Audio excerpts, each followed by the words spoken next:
दिल्ली में सीएम नायब सिंह सैनी की उद्योग प्रतिनिधियों और निवेशकों के साथ बैठक। कई बड़ी कंपनियों को हरियाणा में निवेश का निमंत्रण। 25 मई को चंडीगढ़ में हरियाणा बीजेपी की बड़ी बैठक। संगठन और सरकार के तालमेल पर होगी चर्चा। मुख्यमंत्री और बीजेपी प्रदेश अध्यक्ष रहेंगे मौजूद।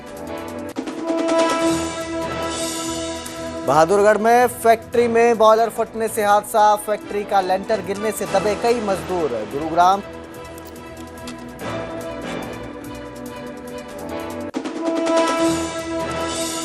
गुरुग्राम एसटीएफ की नशे पर बड़ी कार्रवाई। 35 करोड़ की हेरोइन के साथ आरोपी को किया काबू। पंजाब से हरियाणा में करता था सप्लाई। हिमाचल में अचानक बदला मौसम का मिजाज। कई जिलों में बारिश के साथ हुई बर्फबारी। लोगों को गर्मी से राहत। हेडलाइंस के प्रायोजक पतंजलि गाय का घी, मां का भरोसा, प्यार से परोसा।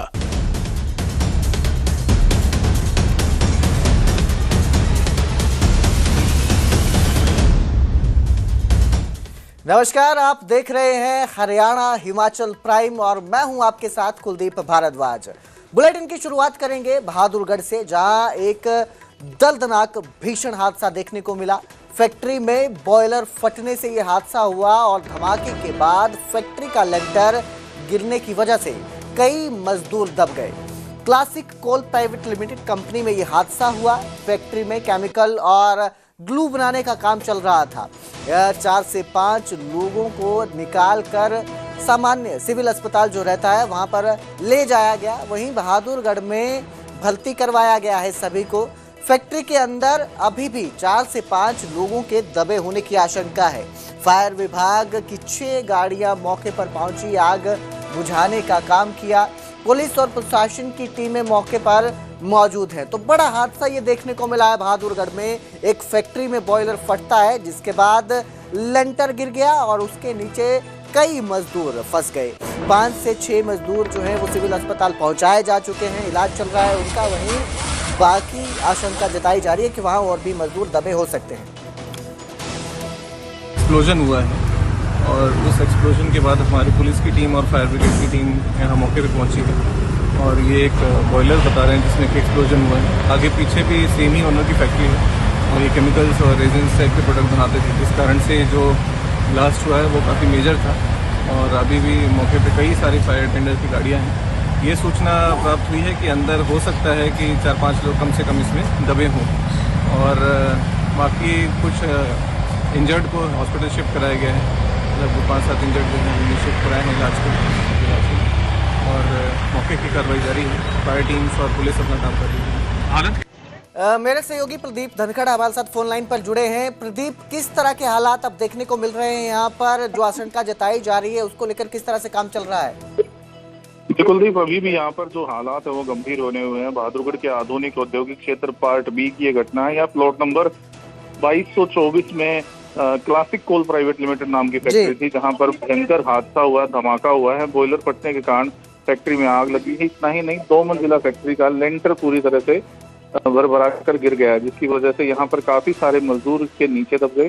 फिलहाल 4-5 मजदूरों को बाहर निकाला जा चुका है। उनकी हालत गंभीर। उन्हें पहले बहादुरगढ़ के नागरिक अस्पताल में भर्ती करवाया गया था, जहाँ से उनकी गंभीर हालत को देखते हुए पीजीआई रोहतक भेजा गया है। इतना ही नहीं, प्रशासनिक अधिकारी मौके पर है और करीब दमकल की भी 6 गाड़ियां मौके पर मौजूद। हाइड्रा मशीन को बुलाया गया है और जो दबे हुए कर्मचारी हैं उन्हें बाहर निकालने का काम जारी है। राहत बचाव कार्य के लिए काफी सारे लोग यहाँ पर लगे हुए हैं, लेकिन यहाँ पर जो केमिकल और ग्लू है जो बनाया जाता था उसने भयंकर आग पकड़ी और इसी आग के चलते काफी दुर्गंध भी आ रही है। आग पर काबू पा लिया गया है प्रदीप, या अभी काम चल रहा है? दमकल विभाग की जो टीम है वो जुटी हुई है आग बुझाने में?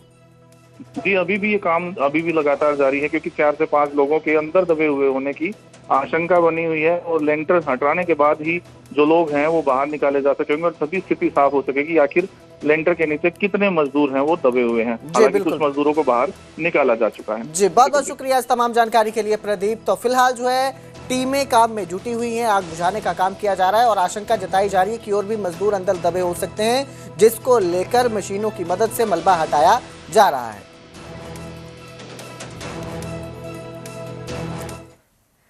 तो वहीं हरियाणा के मुख्यमंत्री नायब सिंह सैनी आज दिल्ली में हैं। यहां निवेशकों के संग मुख्यमंत्री ने बैठक की। हरियाणा भवन में उद्योग प्रतिनिधियों के साथ चर्चा की गई और हरियाणा में ईवी को बढ़ोतरी देने को लेकर यहां पर बातचीत हुई। हरियाणा ईवी निर्माण का वैश्विक हब बनेगा, इसकी जो है मुख्यमंत्री की तरफ से कोशिश की जा रही है कि हरियाणा में इलेक्ट्रिक व्हीकल का वैश्विक हब तैयार हो। और इसी को लेकर विनफास्ट ने निवेश को लेकर प्रेजेंटेशन दिया। मुख्यमंत्री ने विनफास्ट को निवेश का न्योता भी दिया है हरियाणा में। नायब सैनी ने ईवी गाड़ी का निरीक्षण किया और उद्योग अनुकूल नीतियों पर सरकार जोर दे रही है, ये भी बार बार हरियाणा सरकार की ओर से दावा किया जाता है और निवेशकों को न्योता दिया जा रहा है हरियाणा में निवेश करने के लिए। तो दिल्ली में मुख्यमंत्री नायब सिंह सैनी हैं आज और विनफास्ट एक इलेक्ट्रिक व्हीकल की कंपनी है जहां पर उनके साथ चर्चा हुई। ईवी में किस तरह आगे निवेश करना है, इसको लेकर मंथन हुआ। उधर गुरुग्राम में एसटीएफ की बड़ी कार्रवाई देखने को मिली। भवानी से नशा तस्करी से जुड़ा आरोपी गिरफ्तार किया गया। भिवानी से माफी चाहूंगा, एसटीएफ ने रोहित नाम के आरोपी को गिरफ्तार किया है। करीब 35 करोड़ रुपए की हेरोइन बरामद की गई है। पंजाब से हेरोइन लाकर हरियाणा में सप्लाई करने के इल्जाम है। इतना ही नहीं, जो आरोपी है उसका भाई भी भगोड़ा घोषित किया गया है। भाई पर पंजाब से नशा तस्करी के मामले दर्ज है पंजाब में भी, और अब आरोपी को एसटीएफ ने गिरफ्तार किया है गुरुग्राम में। हमने तलाशी, उसमें एक रोहित नाम का व्यक्ति, तो इंदिरा कॉलोनी भिवानी की ये बात है, वहाँ पे उसके घर से लोहे की अलमारी से 8 किलो और 840 ग्राम 8 किलो 940 ग्राम जो है ना नशीला पदार्थ बरामद हुआ, जो कि हेरोइन और या चिट्टा नाम से जाना जाता है। तो वो इतनी बड़ी खेप उससे बरामद करके हमने उसके संबंध में कार्रवाई करते हुए मुकदमा दर्ज करके और आगे की इन्वेस्टिगेशन हम कर रहे हैं। और उसमें पूछताछ में अभी तक ये पता चला है कि भी ये कुछ दिनों से ये काम में लगा। उधर गुरुग्राम में द्वारका एक्सप्रेसवे के पास सेक्टर 112 में एक प्लास्टिक वेस्ट गोदाम में भीषण आग लग गई और देखते ही देखते इस आग ने विकराल रूप धारण कर लिया। आसमान में काले धुएं का गुबार छा गया। प्लास्टिक सामग्री होने के कारण आग बड़ी तेजी से फैलती चली गई और आसपास के गोदामों तक भी इसकी आंच पहुंची। सूचना मिलते ही पुलिस और फायर ब्रिगेड की कई गाड़ियां मौके पर पहुंची। हालांकि राहत और बचाव कार्य में भारी दिक्कतों का सामना करना पड़ा, क्योंकि जो मेन रास्ता था वो निर्माण कार्य के चलते बंद था, जिसके बाद फायर ब्रिगेड की गाड़ियों को खेतों के रास्ते से होकर घटनास्थल तक पहुंचना पड़ा।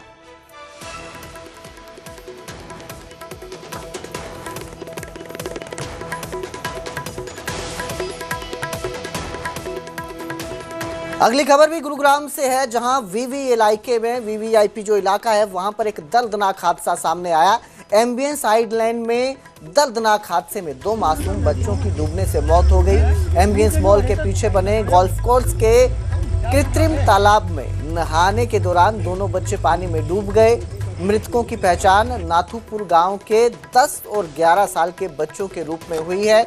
सूचना मिलते ही डीएलएफ फेज 3 थाना पुलिस मौके पर पहुंची और काफी मशक्कत के बाद बच्चों को तालाब से बाहर निकाला, लेकिन डॉक्टरों ने उन्हें मृत घोषित कर दिया। हादसे के बाद पूरे गांव में मातम पसर चुका है और सुरक्षा व्यवस्था को लेकर भी गंभीर सवाल उठ रहे हैं, क्योंकि ये जो इलाका है ये वीवीआईपी इलाका है और वीवीआईपी इलाके में इस तरह की वारदात सामने आती है तो सुरक्षा व्यवस्था को लेकर भी सवाल उठ जाते हैं। एम्बियंस आइलैंड में दर्दनाक हादसा हुआ है। ये तालाब है, कृत्रिम तालाब है, जहां पर दोनों बच्चे डूब गए। 10 और 11 साल की उनकी उम्र थी।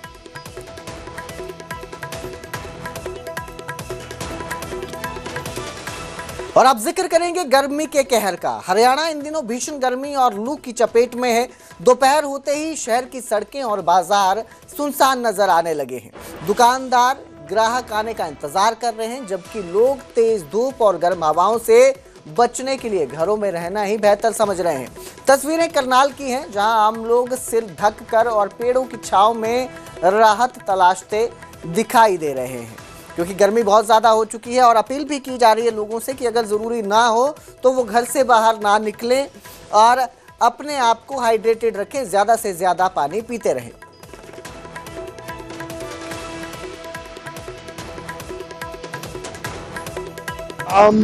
बिल्कुल इस समय जीरो है। इस समय जो कस्टमर है वो सिर्फ शाम का है, सुबह तो कस्टमर निकलता नहीं। मतलब स्थिति ये है कि 5 बजे के बाद जब धूप निकलनी कम हो जाती है तो जो भी कस्टमर समय निकलता है। इस समय आप बाजार की स्थिति देख लो, किसी दुकान में घुमा के देख लो, बाजार में कहीं कस्टमर नहीं है। और एक्चुअली जो ये मेन बाजार है, ये काम जो लेडीज वाला जो मेन काम होता है, लेडीज पे डिपेंडेंट है। लेडीज वैसे घर से निकलती नहीं है जब तक धूप ना।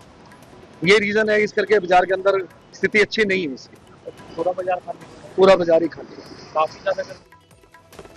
तो एक तरफ गर्मी परेशान कर रही है और ऐसे में अगर पानी भी ना मिले तो लोगों की समस्याएं और बढ़ जाती है। चरखी दादरी में भीषण गर्मी के बीच पेयजल का संकट गहराता नजर आ रहा है।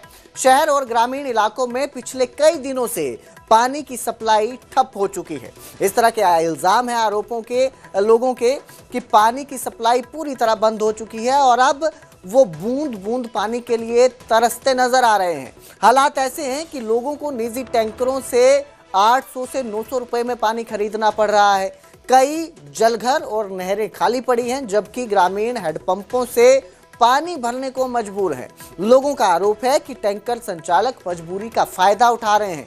वहीं जन स्वास्थ्य विभाग का कहना है कि नई पाइपलाइन जोड़ने के कारण अस्थायी दिक्कतें आई हैं और जल्द सप्लाई सामान्य कर दी जाएगी। लेकिन कितने जल्द सप्लाई सामान्य होगी ये कोई भी साफ नहीं कर रहा है। लोगों की परेशानी बनी हुई है, पानी के लिए लोग तरसते नजर आ रहे हैं। भीषण गर्मी का कहर देखने को मिल रहा है हरियाणा में और इस बीच पानी की कमी लोगों को सबसे ज्यादा परेशान करती नजर आ रही है।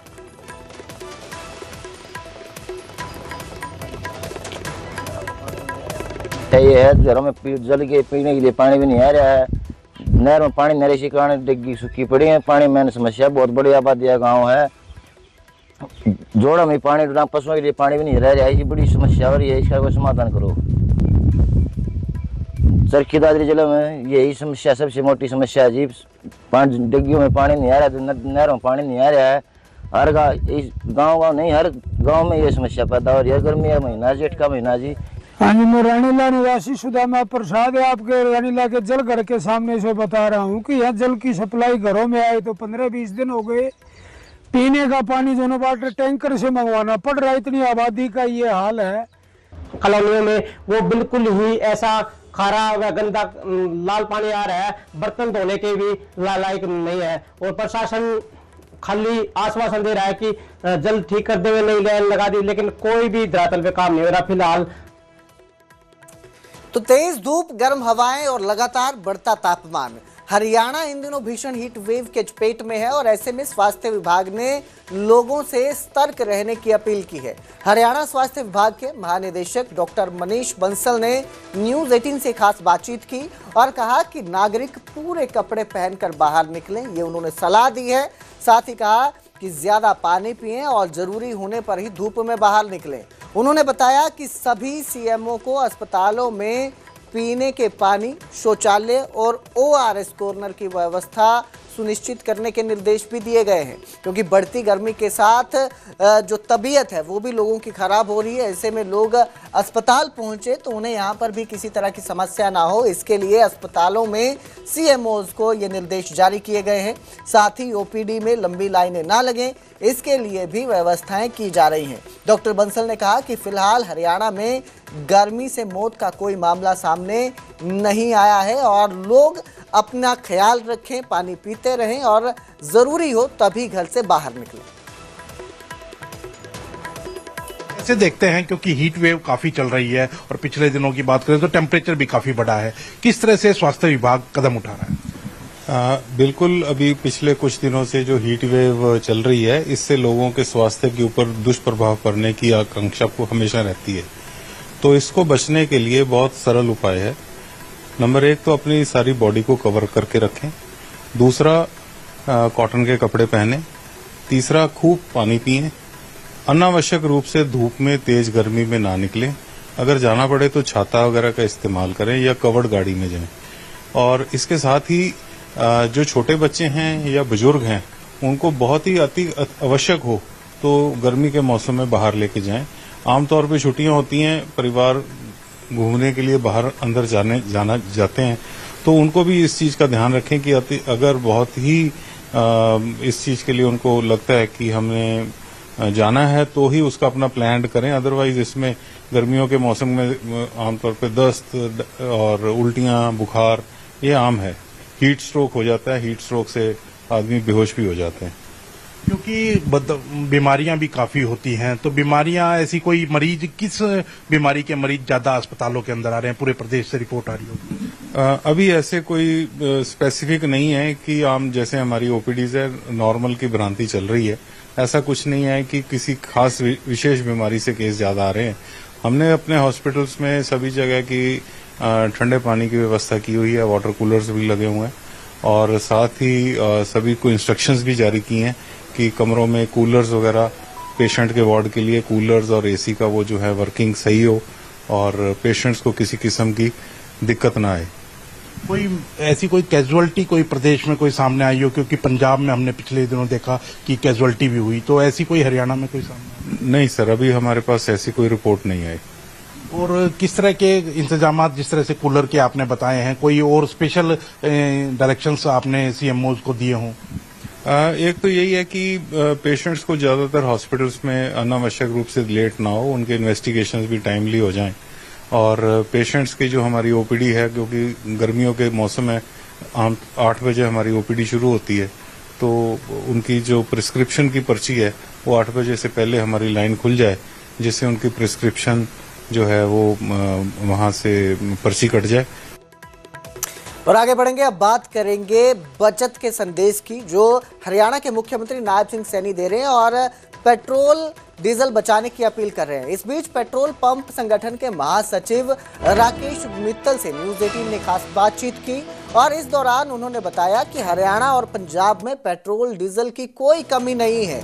इसके साथ ही ईरान अमेरिका तनाव के बावजूद लगातार पर्याप्त स्टॉक मिल रहा है, ऐसा उन्होंने बताया। राकेश मित्तल के मुताबिक प्रधानमंत्री की अपील के बाद कार पूलिंग बढ़ने से बिक्री में 15 से 20% की गिरावट देखने को मिली है। वहीं उन्होंने अपील की लोगों से कि वो पैनिक ना फैलाएं। साथ ही कहा कि चंडीगढ़ में पेट्रोल डीजल सस्ता होने के कारण पंचकुला और आसपास के लोग वहीं से तेल भरवा रहे हैं, जिससे हरियाणा के पेट्रोल पंप कारोबार को नुकसान पहुंच रहा है। पंचकुला के अंदर पेट्रोल और डीजल की क्या स्थिति है?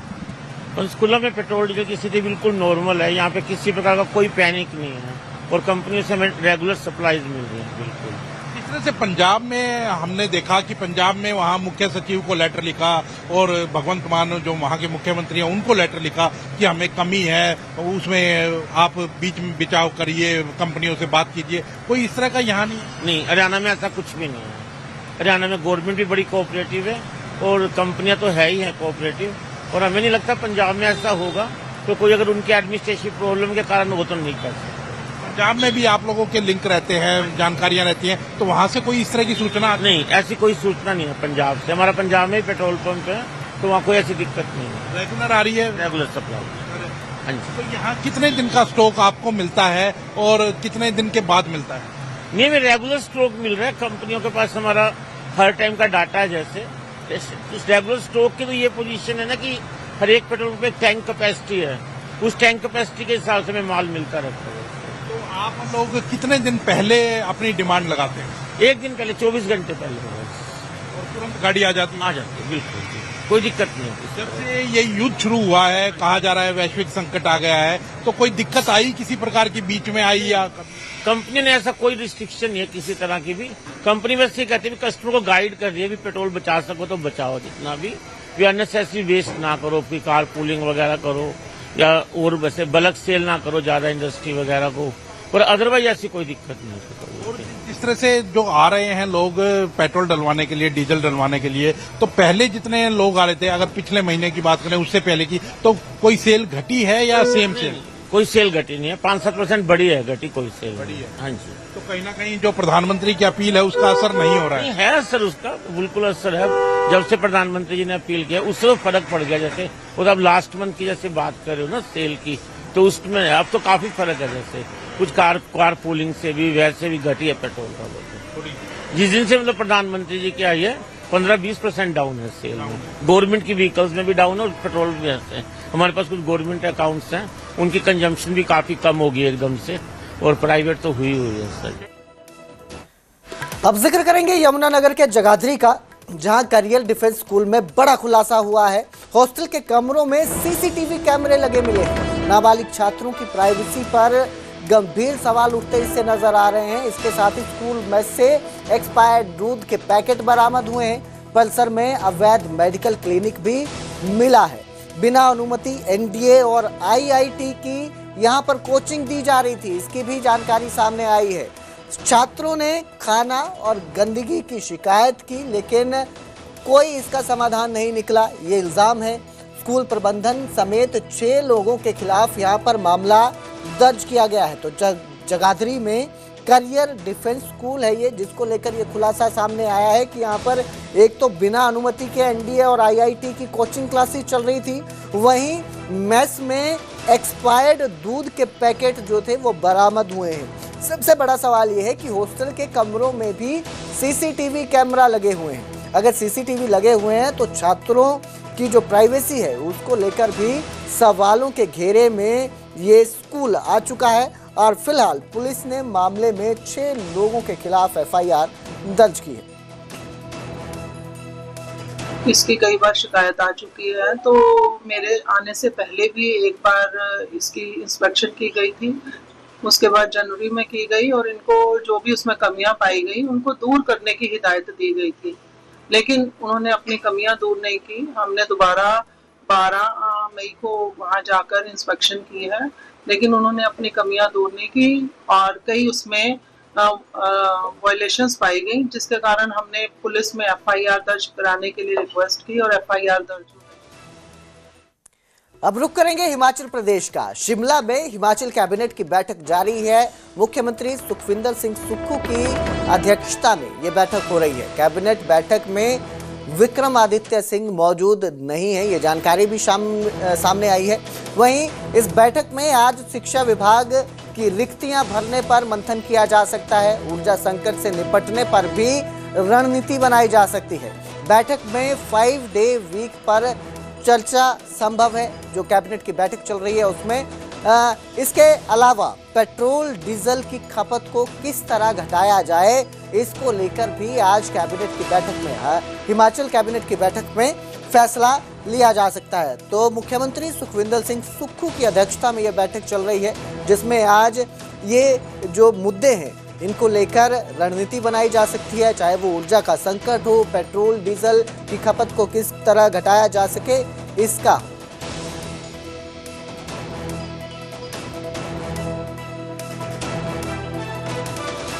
हिमाचल के सुंदरनगर में पीलिया के करीब 65 मामले सामने आने के बाद स्वास्थ्य विभाग और जल शक्ति विभाग अलर्ट मोड पर है।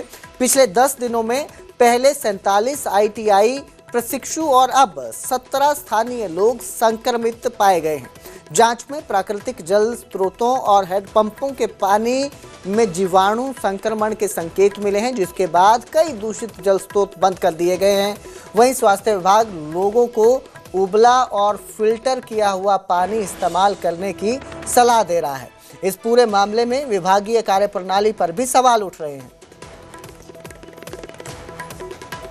हमें हमारे संज्ञान में लाया गया कि जो हमारी ब्नेड वार्ड है और जो अपने MLSM कॉलेज का जो सराउंडिंग एरिया में वहाँ पे ITI है, वहाँ हेल्थ स्वास्थ्य विभाग की वहाँ भेजी, तो वहाँ पे हमने सब चीज़ों के तहकीकात की, तो हमने ये पाया कि जो बच्चे हैं वो कह रहे हैं कि 47 बच्चे जिनको पीलिया से ग्रस्त थे, या मतलब हम कंफर्म नहीं कह सकते कि पीलिया से, उनको कोई ना कोई मतलब बुखार या ऐसे उल्टियों की प्रॉब्लम थी। तो कुछ एक लोग ट्रीटमेंट यहाँ से सिविल हॉस्पिटल सुंदरनगर से लिए थे, तो वो लोग उन्होंने छुट्टी कर दी है उनको। फिर 47 बच्चों की लिस्ट थी, वो उनको छुट्टी देगी हुई है, वो अपने